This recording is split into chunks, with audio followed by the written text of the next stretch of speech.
देखिए दोस्तों, जिस योजना के बारे में मैं आपको इस वीडियो में बताने वाला हूं, तो मैं आपको पहले ही बता दूं कि वार्ड और मुखिया और नगर परिषद के पास ऑलरेडी फंड पड़ा होता है। इसका मतलब कि पहले ही से उनके पास ये फंड होता है। केवल आपको, यदि आप एलिजिबल होंगे तो केवल आप जाइए और ये फंड आप उनसे मांगिए, आपको फंड ये मिल जाता है। ऐसा इस योजना में प्रावधान है। तो इस योजना के बारे में मैं आपको पूरी डिटेल में बताऊंगा कि इस योजना में किन परिवारों के लिए लाभ ले सकते हैं। दोस्तों, मैं मानता हूं कि ये जो है सूचना जो है मैं आपको जानकारी देने वाला हूं बहुत छोटी है। देखिए दोस्तों, अगर कहीं से आपको नॉलेज मिल रहा है, छोटी है या बड़ी, आपको ले लेना चाहिए। क्योंकि दोस्तों, ये जो योजनाएं होती है ना, ये बहुत ही इंपॉर्टेंट होता है जानना आपको। मैं ऐसा क्यों बोल रहा हूँ, आप लास्ट तक देखिएगा वीडियो तो आपको पता चल लेगा। लेकिन मैं इतना आपको ज़रूर कहूँगा कि अगर ये मैं नॉलेज दे रहा हूँ इस योजना के बारे में, अगर आप योजना के बारे में नहीं जानते हैं तो आपको जान लेना चाहिए। क्योंकि नॉलेज जो होती है कब काम आ जाए ये कोई नहीं जानता। दोस्तों, इसमें क्या होता है कि बहुत सारे लोग जो होते हैं इस योजना के बारे में नहीं जानते हैं। तो क्या दिक्कत होती है कि उनके जो नगर पार्षद होते हैं, चाहे मुखिया होता है, चाहे वार्ड सदस्य होते हैं, वो सारे जो क्या करते हैं इसका गलत फ़ायदा उठाते हैं और ये सारे पैसे जो होते हैं खुद अपने जेब में रख लेते हैं। क्यों? क्योंकि इस पर कोई प्रतिबंध नहीं लगाया जाता है, इसका कोई पूछताछ नहीं होती है। ये ऐसी योजनाएं हैं। देखिए दोस्तों, इसमें क्या होता है, अगर मान लीजिए अगर कोई भी बात आप भी जानते हैं कि बहुत सारे जैसे 2-4 लोगों में बांटा जाता है तो बहुत सारे लोगों में फैल जाता है। लेकिन ये ऐसा फंड है कि ये फंड ही बनाया गया था उन लोगों के लिए, मुखिया और वार्ड सदस्य के लिए, कि जो लोगों में ये ऐसा अगर मजबूरी आएगा लोगों को तो ये पैसा आपको देना है। और ये ऐसा नहीं है कि ये पैसा जो है हरदमेश नहीं देना है। अगर ऐसे एलिजिबल परिवार आप होते हैं तो इंस्टेंट हाथों हाथ जाइए और ये पैसा आपको मिलता है। और जो ये मैं बताने वाला हूँ ना, आपको मैं गारंटी दे रहा हूँ आपको पसंद आएगा ही आएगा। क्योंकि आप इस योजना के बारे में बिल्कुल नहीं जानते हैं और बहुत सारे वार्ड सदस्य मुखिया जो होते हैं ये पैसा को अपने जेब में ही रख लेते हैं, क्योंकि इस पर कोई प्रतिबंध नहीं है। इसलिए मैं इस योजना के बारे में आपको जानकारी देने के लिए आया था। ऐसे कोई खास योजना नहीं है, ये मुझे भी पता है, लेकिन फिर भी इतना भी ख़राब नहीं है, ये जान लीजिए, क्योंकि आपको जानना बहुत ज़रूरी है। देखिए दोस्तों, ये योजना के नाम तो आपको मैं थंबनेल में पता ही चल गया होगा, कबीर अंत्येष्टि अनुदान योजना। ये योजना क्यों है दोस्तों, मैं आपको बता दूं, यदि आपके सदस्य में, ये दोस्तों आपके परिवार में कोई भी सदस्य का यदि मृत्यु हो जाता है, जैसे कि मैंने पिछले वीडियो मैंने बताया था कि उसमें 20,000 रुपये दिया जाता है, लेकिन इस योजना में खास है, वो तो आवेदन भरने के बाद में पैसा दिया जाता है RTPS काउंटर में। लेकिन दोस्तों इस योजना में दोस्तों पैसा जो होता है कोई फॉर्म नहीं भरना होता है। आपने सही सुना, ये जो होता है प्री लोडेड होता है वार्ड सदस्य के पास और मुखिया के पास। ये पैसा पहले ही से जो होती है राज्य सरकार जो होती है उनके खाते में पैसा डाल देती है कि ऐसा अगर कोई परिवार होगा तो उनको पैसा ये देना ही देना है। और आप जाइए, अगर आपको मान लीजिए पैसा की ज़रूरत है, आप ऐसे परिवार हैं, गरीब परिवार हैं और आपकी इसकी ज़रूरत है, तो आप जाइए वहाँ पर, आपको उनको देने का हक है और आपको लेने का भी हक है। दोस्तों, यहाँ पर मैं योजना किस लिए लाया, क्योंकि जो आप भी जानते हैं कि IPRD जो होती है, सूचना प्रसारण बिहार सरकार होती है, ये चीज़ जो होती है लोगों को बताती है कि ये योजना जो है ऐसे लोग उठाएं, क्योंकि वो जानती है। देखिए, गवर्नमेंट जो कोई भी योजना बनाती है ना, तो उसका फंड का अगर इस्तेमाल होता है तो गवर्नमेंट क्या सोचती है कि लोगों के पास जो है पैसा जा रहा है। लेकिन यहाँ पर जो वार्ड सदस्य, मुखिया, चाहे नगर पार्षद जो होते हैं, अगर ये पैसा मान लीजिए खुद से साइन मार के खुद से रख लिया अपने पास, क्योंकि ये में डिजिटली कोई आधार कार्ड वेरिफिकेशन और कोई डिजिटली जो है स्टेप बाय स्टेप ऑफिसर के पास से वेरिफिकेशन इसमें नहीं कराना होता है, वो खा जाते हैं पैसा। तो गवर्नमेंट क्या सोचती है कि लोगों के पास जो मैंने ये जो कबीर अंत्येष्टि अनुदान योजना का जो पैसा मैंने बताया था बांटने के लिए, सचमुच ये पैसा जो है हर एक साल बांटा जा रहा है। क्योंकि देखिए, हर एक साल तो गवर्नमेंट के पास से खजाना से वो पैसा प्री लोडेड है, तो वो जैसे ही वो देंगे पैसा तो फिर आएगा, तो सारा पैसा उनके जेब में जाएगा। तो गवर्नमेंट क्या सोचेगी जो है ये जो सारे पैसा जो है लोगों के पास जा रही है। लेकिन यहाँ पर लोगों के पास जानकारी नहीं है, इसके कारण जो है बहुत सारे लोग इससे वंचित भी रहते हैं। ऐसे भी गरीब लोगों को तो यहाँ पर ये सब चीज़ों की जानकारी नहीं होती है। इसीलिए मैं ये छोटी सी इन्फॉर्मेशन लेकर आया था आपके पास। देखिए, कबीर अंत्येष्टि योजना किन परिवारों के लिए है? देखिए, राज्य के BPL परिवार। देखिए, आप BPL नहीं भी होंगे ना, तो आपसे रिक्वेस्ट यही है कि वीडियो आप लास्ट तक देखिएगा, क्योंकि मान लीजिए अगर ये नॉलेज आप ले लेते हैं तो आपको कब काम आ जाए कोई नहीं जानता है। और मान लीजिए अगर किसी गरीब परिवार के भी आप मदद कर देते हैं ना, तो एक अच्छी बात है। और आप इस वीडियो को नहीं देखिएगा तो जो मैं ये वीडियो जिस मकसद से बनाया हूँ मकसद भी पूरा नहीं होगा।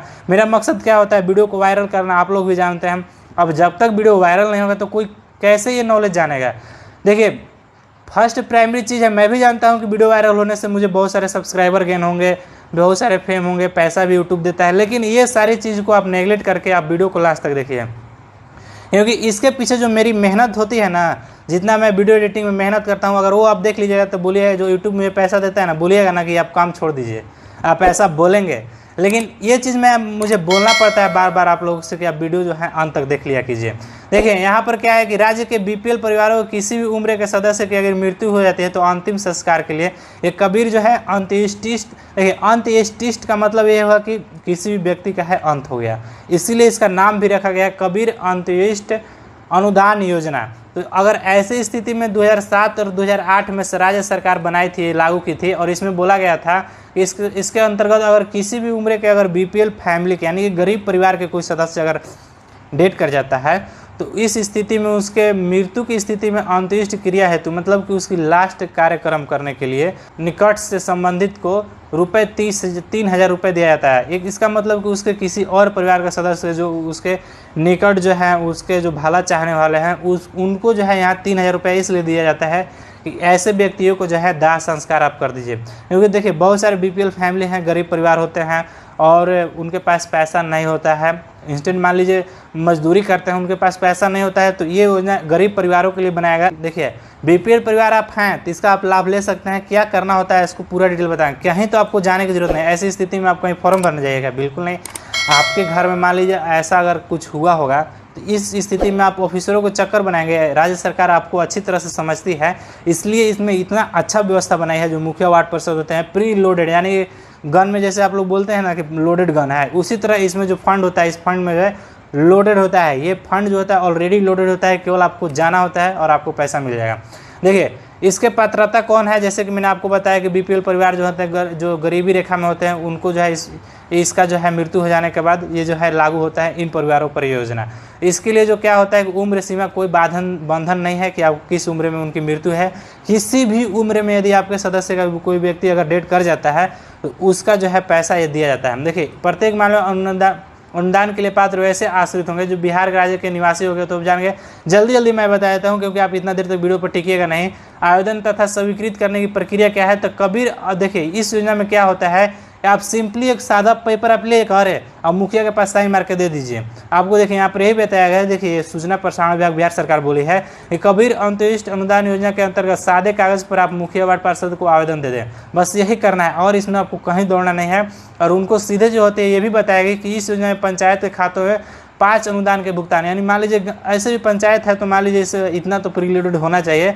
15,000 रुपये जो होते हैं लागू के तुरंत खाते में किया जाता है। इसके लिए नगर पंचायत को 30,000 और नगर परिषद को 60,000 और 90,000 जो अग्रिम राशि तुरंत भुगतान हमेशा उपलब्ध रहती है। देखिए यहाँ पर सरकार ये बता रही है कि जो वार्ड मुखिया और वार्ड परिषद होते हैं, नगर परिषद, नगर यहाँ पर देखिए नगर निगम जितने होते हैं इनके खाते में ऑलरेडी प्री पैसा होता है। 15,000, 30,000, 60,000, 90,000 इनके खाते में ऑलरेडी होते हैं, इन्हीं कामों के लिए होते हैं। अगर आप इनके पास जाते हैं तो ये जो होते हैं ये सादा कागज पर आप लिख कर दे देते हैं तो आपको पैसा ये 3,000 रुपये दे दिया जाता है। अब ये सोचिएगा कि प्री लोडेड इतना ही रहता है तो मान लीजिए 5 से अगर 10 गांव में अगर ऐसा कुछ हुआ तो कैसे पैसा देंगे। जी हाँ दोस्तों, ये आपको सवाल जो है जायज़ है, लेकिन मैं आपको बता दूं इनकी ये जिम्मेवारी होती है, पंचायत और सचिव की ये जिम्मेवारी होती है। अगर इनका प्री लोडेड जो पैसा है अगर ख़त्म हो गया तो ये तुरंत जाकर अपना विकास पदाधिकारी से मिले और उनसे क्या करे कि ई पोर्टल पर दस्तावेज अपलोड करके और भुगतान जो है फिर से वो अपने खाते में फिर से वो फंड जो है रिलीफ फंड यथावत मंगा लें। क्योंकि ऐसा रहने से उनके खाते में भी पैसा हर दिन में भरा पड़ा रहेगा और जो भी व्यक्ति ऐसा बीपीएल परिवार में ऐसा कुछ होता है तो वो जाके सादा कागज पर भर के वो पैसा लेते रहेंगे। तो इसमें क्या गलतियाँ होती है, जैसे कि मैंने बताया कि बहुत सारे वार्ड सदस्य, मुखिया और नगर पंचायत जितना 90,000, 60,000 ये लोग कैसे खा जाते हैं। देखिए जैसे कि आप लोग जानते हैं कि मृत्यु प्रमाण पत्र बनाना होता है डेट करने के बाद, तो जैसे ही 10 दिन के अंदर में मृत्यु प्रमाण पत्र बनाते हैं तो आपको ज़्यादा दौड़ना नहीं होता है, तुरंत बन जाता है। तो ऐसी स्थिति में इनको जानकारी भी होता है। देखिए खाने वाले मुखिया की मैं बात कर रहा हूँ और खाने वाला वार्ड सदस्य और खाने वाला नगर परिषद की मैं बात कर रहा हूँ। ऐसा नहीं कि मैं सबको बात कर रहा हूँ। आप अगर मान लीजिए कुछ ईमानदार भी मुखिया हैं, कुछ जो है जनप्रतिनिधि बहुत अच्छा काम करते हैं और आप भी जानते हैं देश जो टिका है जनप्रतिनिधियों के भरोसे न टिका है, नहीं तो करप्शन और ये जो है ये सब रुकता कैसे। ये जनप्रतिनिधि ही ऊपर से आदेश देते हैं तो जो हमारा प्रशासन है वो काम करते हैं। तो ऐसा नहीं है कि यहाँ पर सारे जनप्रतिनिधि हैं जो खराब हैं। यहाँ पर बहुत सारे कुछ जनप्रतिनिधि हैं जो कि हमारे लिए पूजनीय भी हैं और उनको हम अपना जो है अधिकार भी देते हैं। देखिए वोट का अधिकार है, अगर हम देते हैं तभी वो जीतते हैं और वो जो है अपना अधिकार उनको सौंप देते हैं। तो ऐसे में मैं ये सबको नहीं कर रहा हूँ, कुछ जनप्रतिनिधि ऐसे भी हैं जो क्या करते हैं कि देखते हैं कि मेरे पंचायत में इतने लोग को मृत्यु हो गया है इस मंथ में, वो सारे पैसे सादे कागज में तो लिखना ही है, ज़्यादा तो देना ही है, और वो मिली भगत करके वो अपलोड करा देते हैं, और पैसा जो होता है फिर आता है फिर आता है फिर आता है, आते रहता है, क्योंकि लोग जितना ही मरेंगे उतना ही वो पैसा खाते रहते हैं, क्योंकि इसमें कोई तो प्रतिबंध लगाया नहीं गया है। तो इस तरह से आपको जानना जरूरी होता है कि ऐसी कोई योजना है कि नहीं। देखिए मेरा चैनल जो है योजना से रिलेटेड है, और मैं योजना ना बताऊँ तो क्या बताऊँ, योजना है, न्यूज़ है, बिहार की जनता की आवाज़, यही सारे मैं उठाता हूँ। तो अगर ये चीज़ मैं नहीं बताऊँ तो क्या बताऊँ। अगर आपको सचमुच ये वीडियो आपको पसंद नहीं आया होगा तो आप डिसलाइक कर दीजिएगा, ताकि आगे से मैं इस तरह का जो होगा योजना के बारे में आपको नहीं बताऊँगा। और हाँ दोस्तों, जिनका भी राशन कार्ड अभी नहीं बना है और अभी बनाने की प्रोसेस में, देखिए अक्टूबर, अब तो देखिए अभी अगस्त चल रहा है, सितंबर अक्टूबर में आप भी जानते हैं कि आचार संहिता लागू हो जाएगा, और पॉलिटिक्स जो है, जो विधानसभा चुनाव है बिहार में, तो आपका जो है राशन कार्ड नहीं बना है तो आपके पास कितना टाइम है, ये अगस्त में जो चंद दिन बचे हैं और सितंबर जो चंद 1 महीना टाइम है, तो इसमें जो टाइम बचे हैं इसमें अगर आपका राशन कार्ड बन जाता है तो अब तो ठीक है, नहीं तो इलेक्शन अगर चलने लगा तो बीतने के बाद कोई भी आरटीएस काउंटर पर कुछ काम नहीं होगा, या तो आप जानते हैं। इसके बारे में वीडियो लेकर आऊँगा कि आपको अभी क्या करना है, और साथ में जो AY टाइप राशन कार्ड है, PHHY टाइप राशन कार्ड है, ये दोनों कार्ड में क्या अंतर है। देखिए जो लोग चीज़ मेरे से जुड़े हुए हैं, जो ऑडियंस मेरे से जुड़े हुए, मुझे पता है ये कौन से ऑडियंस क्या चीज़ में इंटरेस्ट रखते हैं, ये सारा मुझे मालूम है, क्योंकि मैं प्रतिदिन वॉच देखता हूँ, अपना कमेंट बॉक्स से अपना वॉच टाइम देखता हूँ, तो मुझे पता चल जाता है क्या चीज़ में लोग जो है इंटरेस्ट रख रहे हैं, उस हिसाब से ही मैं वीडियो बनाता हूँ। ऐसा नहीं कि फालतू मैं अपने चैनल पर वीडियो डालते जाता हूँ, ऐसा कुछ नहीं है, उसी हिसाब से मैं वीडियो बनाता हूँ। देखिए अगर मान लीजिए ऐसा कुछ होता है, अब बहुत सारे लोग का ये दूसरा कमेंट आएगा कि सर आप तो बोल देते हैं योजना के बारे में जानकारी दे देते हैं, लेकिन ऐसा कुछ होता नहीं है। देखिए हर एक जो है योजना के कुछ ना कुछ जो होती हैं, ऐसा कुछ नहीं है कि एकदम फ्री में कोई खा जाएगा, प्रतिबंध लगाया जाता है इसमें। हालांकि कुछ प्रतिबंध नहीं है, लेकिन यहाँ पर जो है हेल्पलाइन नंबर दिया गया है। अगर मान लीजिए कोई ऐसा घटना घटता है तो आप इस हेल्पलाइन नंबर पर आप कॉन्टैक्ट कीजिए और पूछिए कि मेरे साथ ऐसा हुआ था, मैं दिया था लेकिन मेरे पैसा नहीं मिला, या चाहे तो आप विकास पदाधिकारी और सहायक निदेशक जिला सामाजिक सुरक्षा कोषांग के कार्यालय में आप संपर्क कर सकते हैं। देखिए ये बॉडी है ना, ये मैंने पिछले भी आपको बताया था कि इस बॉडी से जाकर आप संपर्क कीजिए, और इस वीडियो में मैं बता रहा हूँ कि इस बॉडी से जाकर आप संपर्क कीजिए, आपको न्याय जरूर मिलेगा। अगर कोई घटना घटती है और ये 3000 BPL परिवार हैं और वो 20,000 है, 23,000 रुपये आपको अगर नहीं मिलता है परिवारों को, तो आप डायरेक्ट संपर्क कीजिए, चाहे तो मेरे कमेंट बॉक्स में आप लिखिए। अगर वीडियो आप पता है मुझे ये वीडियो अभी देख रहे हैं तो अभी ज़रूरी नहीं है कि आप वैसे होंगे परिवार, लेकिन अगर कभी वीडियो पहुंचता है, अगर आपको दिक्कत होता है तो मेरे कमेंट अगर आप देख लेते हो कमेंट कीजिए, मैं आपको गाइडलाइन दूंगा कि आपको कहाँ जाना है, कैसे करना है। अगर इसमें दोषी पाए जाएंगे, जैसे कि मुखिया वार्ड सदस्य पाएंगे, तो उन पर जरूर कार्रवाई की जाएगी। अगर इस बॉडी के पास जिला सामाजिक सुरक्षा कोषांग कार्यालय में आप जाते हैं तो उन पर जरूर कार्रवाई की जाएगी, ये आप ध्यान ले लीजिए। इसलिए मैं यहाँ बार बार कर रहा हूँ कि जिला सामाजिक सुरक्षा कोषांग के पास आप जाइए, यदि आपके पास ये सारे जो है 23,000 लाभ अगर BPL परिवार फैमिली के हैं, अगर आपको लाभ नहीं मिलता है तब। यदि दोस्तों सचमुच ये छोटी सी इन्फॉर्मेशन आपको अच्छी लगी होगी तो आप लाइक कर दीजिएगा। और हाँ दोस्तों, इस योजना के बारे में आप जानते थे कि नहीं, ये भी कमेंट करके बताइएगा। और आपके पंचायत में योजना लोगों को फ़ायदा देती है कि नहीं देती है, या ये भी मुझे कमेंट करके बताइएगा। और ये वीडियो आपको पसंद आया हो तो आप लाइक ज़रूर कर लीजिएगा। अभी तक मेरे ज्ञान तक चैनल को आप सब्सक्राइब नहीं किए हैं तो सब्सक्राइब कर लीजिएगा।